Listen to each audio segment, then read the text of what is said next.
Hey guys, EBPMAN here. Now in today's video, we're going to talk about how can you make your current car, especially if it has a touchscreen, smarter than ever before.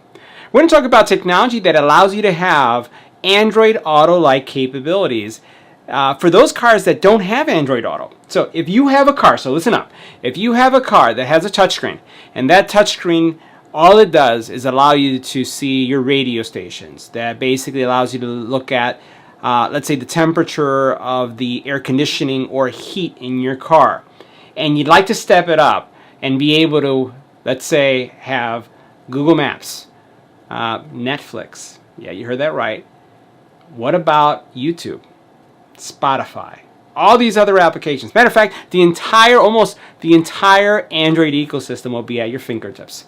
Well, today we're going to talk about this solution from Carbotics. This little guy right here, well, this little guy will give your car super smarts. Let's go and check it out. Now, the solution that we're talking about is this product from Carbotics that's called the Carplay 2 Droid 4G. Now, this has a 1.8 gigahertz Qualcomm octa-core processor with 4 gig of RAM, 64 gig of ROM, and it has built-in 4G LTE with the 3G antenna. Matter of fact, you can load a SIM card onto this version, and this could have its own cellular connectivity. It has, as I mentioned, also a 3G antenna. It has built-in GPS, and what makes this so powerful is that it also has Android 9.0. Right now, this CarPlay solution is going to give you Android Auto, Mirror Link, split screen support, and it has Bluetooth 5.0. So literally, you connect this to your car, you connect your phone to it, and you basically have all of those capabilities that you see some of these other vehicles having today. Right. So let's take a closer look at this device, and then we'll go into our car and you'll see how it works. Now, as we take a closer look at the unit, you're going to see that this thing is tiny. Check out how thin this is. And it is, again, palm size. Now, what we do in our car is, you'll notice here on the back, we basically connect this HDMI port that it has included, a cable, directly into our car. And you'll notice that most cars that have the touchscreen display but no smarts in it, meaning that it doesn't have like Google Auto, or I would say Apple Auto. Basically, they have a screen, but they have these USB ports throughout the entire car. So all you do is you take this device and you plug it into that USB port, and then what it does is this will light up, it will boot up, and it will basically show up on the screen like you're going to see in a couple seconds. Super tiny. And as I mentioned, you also could get a SIM card that you can put in this, and it could have its own SIM card plan, which means that your car becomes a driving hotspot, which is also pretty spectacular as well. Now, we've been using this for now over a month now. We've been testing this every day. We are running it on a Toyota. It's a Toyota Corolla that doesn't have the smart touchscreen. Matter of fact, this version of the Toyota isn't the current version. It is a 2020 Toyota that didn't have the Android Auto or Apple type solution yet. Now the brand new ones do. It's like just 1 year newer. You would be able to get it, which was really frustrating for us.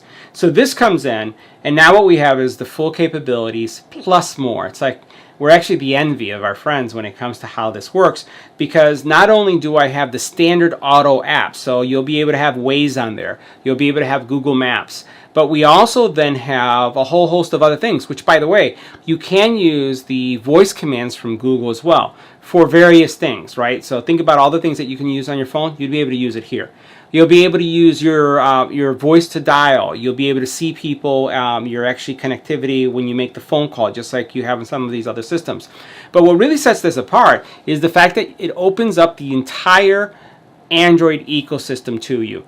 So literally, we have Netflix on here, right? So when you park your car, you can watch Netflix movies from that display.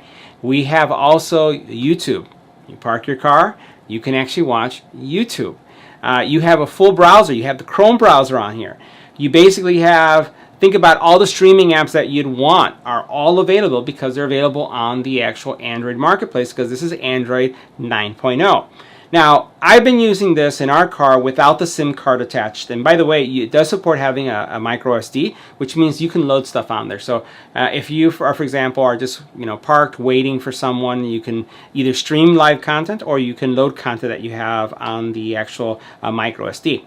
But we've been using this with our phone. So as we get in the car, I didn't get a SIM card just for this, but we're using our phone's hotspot. So we turned on the phone hotspot so that it could leverage the hotspot from the phone to be able to do all of the Android things that we want. So that powers our Google Maps, that powers our streaming, that powers the podcast that we listen to, which, by the way, this does a fantastic job when you're listening to podcasts as well, streaming podcasts, but it's using your phone's hotspot to do it.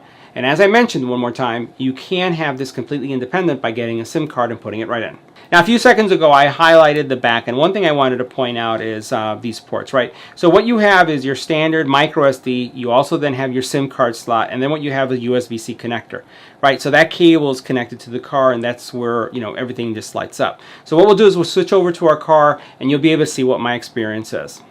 Okay, so we're in our Toyota, and this is the type of screen that is going to be best suited for using this solution. So this is a touchscreen, but the touchscreen doesn't really have any other features outside of the standard, I would say, Toyota screen where you can control the radio. You can actually, if you're streaming music through your phone, you'd be able to control that. And then you can see, you know, some details about the car. But it really doesn't have the GPS nav, doesn't have the smart system. So literally all I've done is underneath the console right here, and I'm just going to pan down here for a second. You can see where my cabling is right there. And the box is actually sitting right there. I've plugged that into the USB port.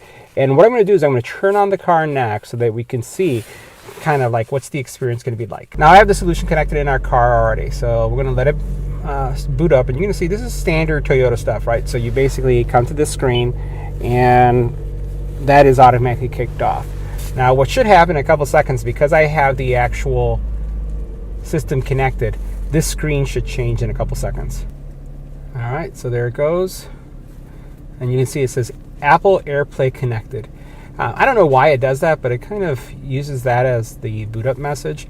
It may be it may be an Apple thing, or it may be a Toyota thing. I don't know. But this is the cool thing. So right now I've taken a very boring, not too functional touchscreen and converted it into a smart display. And there's tons and tons of applications. And you can see right there that I do have Chrome. I have the Google Play Store. I can make phone calls, and it works just like you would expect, you know, an Android Auto type solution. But it could do a lot more. So now a few of the things I just want to show you that you can do. So I can swipe, and this is the little pointer. You'll notice it has YouTube music, and yes, it will stream YouTube. Not safe to do while driving, guys, but this is great if you're like ordering some food and you're just waiting. Really great to stream stuff. Over here, you'll notice that, yes, it even has Netflix. Isn't that crazy? Again, not while driving, but still good to have it there, especially if you're waiting, right? And then you'll have also Waze as well as VLC, which means, yes, you can actually stream content. You can put stuff on the SD card, or you can stream things from your phone. Now, to give you a sense of what's there, I'm going to go ahead and choose the Play Store so you can see something. As soon as I choose the Play Store, one of the things you're going to notice that this looks like the full Android Play Store, because, guys, it is. So all the apps that you could expect that are on the Play Store are actually there. And if I go here to that little pointer, I have the ability to really navigate, go home, close my apps. There's a lot of little functionality here. So I'm going to tap this again and then press home. So you can see how that works. Now the next thing I wanted to show you is actually the power of YouTube on this device. So we're going to come down, and what you can see here is that this is our YouTube channel, right? So we can go ahead and choose one of the videos that we've had in the past. And then what you actually see is an entire YouTube stream video. So this is one of the videos that we had recorded some time ago, but super cool, the fact that I can actually stream YouTube. All right, now for those of you who are interested in maybe the settings area, we'll go into the settings area so you can see what's there. So here what you have is, again, you can see that it's for those Android users, you're going to see pretty much the standard stuff that you would find in Android. So it does have the Android operating system on it, and it functions just like if it was any kind of Android device. Some would even say that it acts as if it was a smartphone. Now, one of the other cool things that you have with this is the fact that you do have some really connected apps. So, for example, if you wanted to be able to stream, Spotify, it's there, it's included. If I want to go back, I just tap this, I press home, and come back here. And really, there's a whole host of applications. And what ends up happening is this area over here, as you're using the applications, they become shortcuts. You'll also notice that you can connect via Bluetooth, you can connect via Wi-Fi. Right now, I'm sharing the internet connection coming from my phone so that I can power this. As a matter of fact, anytime we come in the car, that's what we do. We didn't really implement a dedicated SIM. We just use our phone. Now, one of the other crazy features about this solution, again, because it is Android, I just want to show you this. Let's go ahead and launch Netflix. And yeah, this is the full functioning version of Netflix that you can stream right in your car while not driving. Okay, guys, you do this when you're parked. Now, the last thing I'll highlight is, yes, it does have mapping capabilities, and the mapping does give you the type of mapping capabilities that you find in cars that have built-in Android Auto capabilities. So that's another cool feature. So basic stuff, phone calls, Android, I would say Google Maps are there, but you just have so much more with the system. It really blows away some of those traditional systems. So guys, that wraps up our review for today. This is a fantastic solution for those of you who would like to have a smart car, you know, a car that has all these features and just don't. And you don't have to upgrade your car. All you have to do is get one of these. See you in the next video.